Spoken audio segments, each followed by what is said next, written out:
Freedom City yankya ekyafaayo kigenda kukolebwa wano Freedom City.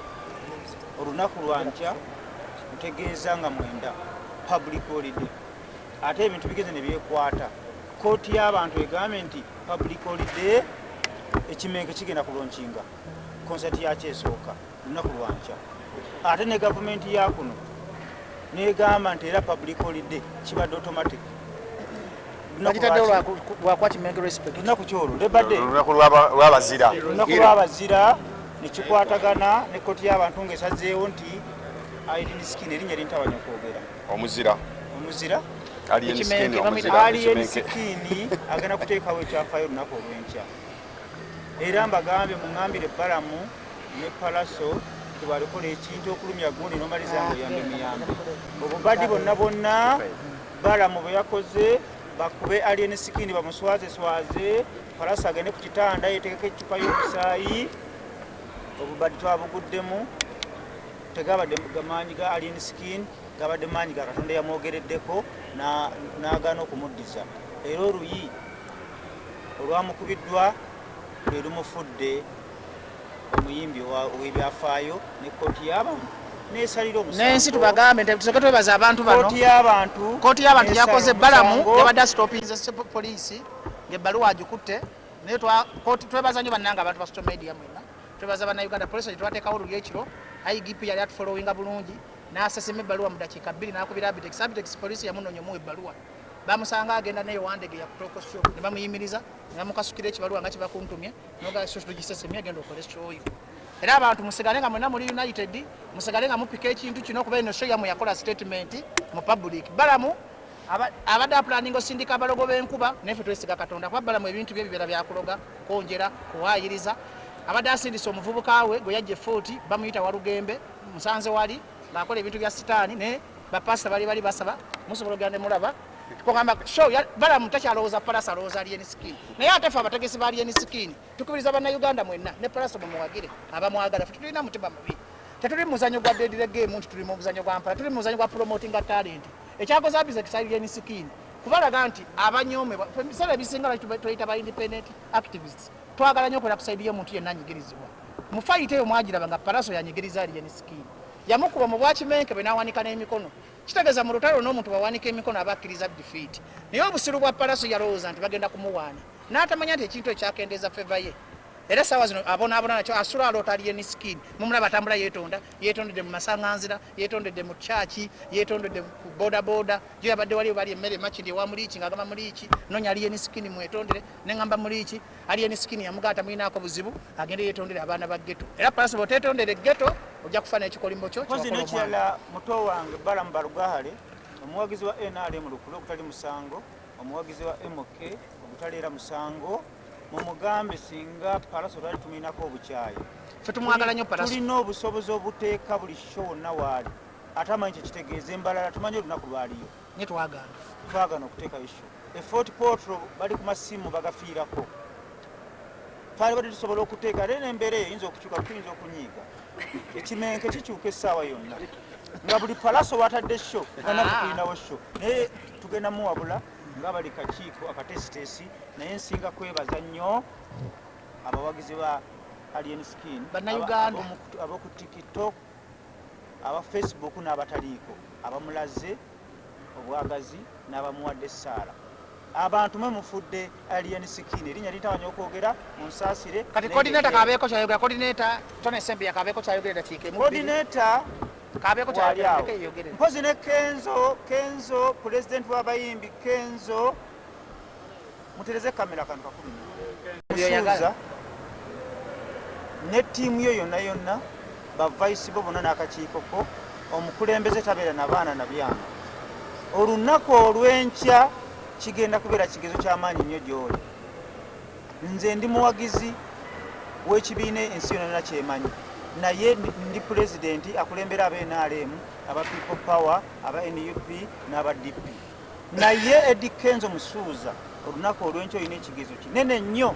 Gamba Federation erina ekigezo. Federation olunaku olw'enkya bwe bagenda okugikubamu ebituli okugirabanga akakundi akazza okukola ebyabwe oba okukumaakuma abayimbi okutwaliza awamu.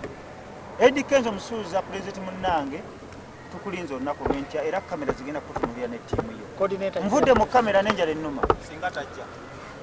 Nvudde mu kamera n'enjala ennuma. Jangu oli effe abakuse.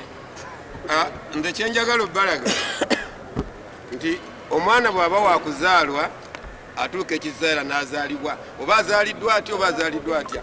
Kati alien skin tumanyi gye yavudde naye neebaza nnyo promote eyamulaze abantu bayimbidde emyaka ana nga tewali amumanyi n'atuuka n'okuva ku nsi nga tewali amumanyi naye omuntu ategese ekivulu mu nnaku nnya n'alaga ensi emiliyoni n'emiliyoni nti waliyo alien skin which means ekintu kibuutikidde eggwanga amaaso gonna mugaze ku alien skin abaali beeyita abanene abaali beeyita ababede mbu tebagambwako kakati abitekisa abalaze tosobola okuleeta emani from nowhere neefuuka ensonga paki yawo yalwana ne Mayweather nze saatunulira nnyo abo babiri abaali balwana natunulira nnyo promoter tusuza ku budde ng'obudde bukedde which means olunaku lwankya lunaku lwabazira lunaku lwa byafaayo alien skin agenda kuleeta ebyafaayo mu ggwanga agenda kukyusa ebintu bingi bye mbadde temumanyi bigenda kutambulirano so nga bapromota ffe twagala nnyo ekintu ekireeta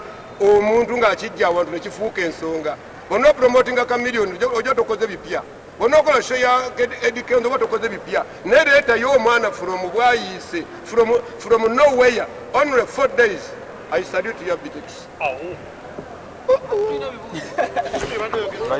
Mwina tola kubuza ekibuzo kimutuula abe tola bakubuze. Nze njale nnuma nalusa zinnuma. Naye bade bimala kwala mwina lugezegezi. Ngate bimala ebyo. Ebyo bimala. Buuza ekibuzo. Venue mbwe n'amala abantu ngaba. Tukulaza venue tusatu tuyina eno. Tuyina eyawali. Tuula naawe. Owaye tuula. Nze njale nnuma. Tuula takumalirize. Tuyina venue tusatu. Tuyina eyawano. Tuyina eyemanju. Tuyina n'eyawali. Abanaafika wano tulese emmotoka za drivers ezirina screen ennene ne screen ezaddala. Teri agenda kufika nga jja. Ate tujja kusaba poliisi etuwe Entebbe Road tuluggale. Toli agenda kufikira buli mwajja ajja kujjula mu Freedom City. Ndaba faces z'amaanyi nga bapromoter abitekisiba jonna abalala. Bwefuba makafaananyi ekifaananyi ekiraga kigamba nti mwegasse okulwana Balaam. Tewali alwana Balaam. Ffe twegasse okulaga ensi nti everyone needs justice. Oluzungu ani amanyimu oluzungu bamawulire. Twegasse kulaga nti ffe tubeera kusaidirira nyigiriza nabwe nzija ku BBS gy'okolera nga bakamawo tebakusasula musaala tuukirira Bajjo n'Abidex ne Batoni tugera kulwanirira. Ffe tuli okulwanirira abo abanyomebwa kubanga ebintu by'ensi bino ffenna twenkanankana. Palaso yakuba alien skin ng'amulaga nti kiyenje katumulaga nti ekiyenje kyekitabuse kati ekiyenje kiyingira buli wamu.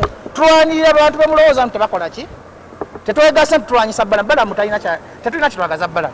Balaam kati muwalaneko ki ekisooka Balaam ayina sente nyingi ayina erinnya alya sente ze n'erinnya ate werinnya ne sente bamuwalana ayina emmundu ayina abakuumi ayina security okyagera bulungi. Balaam tememufula nsonga nyi mugino bayira tetulina mutima mubi ku Balaam. That's why mbagambye mwenna ate mutemubisalamu mugende muwagire ne Palasa abantu baawa naye mwamanyi nti buli noonyigiririzibwa nti obonaabona jangu mu show ya Kimenge eno show si ya Abitek si ya alien skin si ya Bajjo show yiyo gwanyigirizibwa neba tunagenda mu sekita endala netusanga akakazi kakakeera ku luguudo naye nga bakanyigiza era tujja kegattako ffe gwe mulama gwe mugamba gwa si eno. Tetugikola twagala kufuna sente, tetugikola twagala kukola business, tugikola kubalaga nti buli muntu wa mugaso mu bulamu. Ekyasinga otuluma n'Abitek yankubira essimu ng'akaaba ekiro n'agamba olaba bakubye ekisajja nga kiwanise emikono n'abuuza ne Mayanja family yeeyita ki. Abitek simanyi wa budiusi n'atandika obudiusi bwe bwe tulimu wano press conference. Akati oza tubize mbulunde. Koti y'abantu yasazeewo nti abantu bonna mubeere ku Freedom City. Ebigambo byonna tubyogedde n'okukola kwoyo mutekengere neebaka nsobole okukeera enkya. Freedom City yankya ekyafaayo kigenda kukolebwa wano Freedom City. Olunaku lwankya ntegeeza nga 9 public holiday. Ate ebintu bigeze ne byekwata. Kooti y'abantu egambe nti public holiday Ekimenge kigenda kulonkinga concert yakyo esooka lunaku lwankya. Ate ne gavumenti ya kuno negamba nti era public holiday kibadde automatic. Lwakwa Kimenge respect. Lunaku kyolwo lebadde lunaku lw'abazira. Lunaku lw'abazira ne kikwatagana ne kooti y'abantu ng'esazeewo nti alien skin erinnya lintabanya okwogera. Omuzira. Omuzira Alien skin omuzira alien skin agenda kuteekawo ekyafaayo olunaku olw'enkya. Era mbagambye muŋŋambire Balamu ne Palaso tebalikola ekintu okulumya gundi n'omaliza ngo oyambe muyambe. Obubadi bonna Balamu bwe yakoze bakube alien skin bamuswazeswaze, Palaso agende ku kitanda yetegeka ecupa y'omusaayi. Obubadi twabuguddemu, tegabadde maanyi ga alien skin, gabadde maanyi ga Katonda yamwogereddeko n'agaana okumuddiza. Era oluyi olwamukubiddwa lwe lumufudde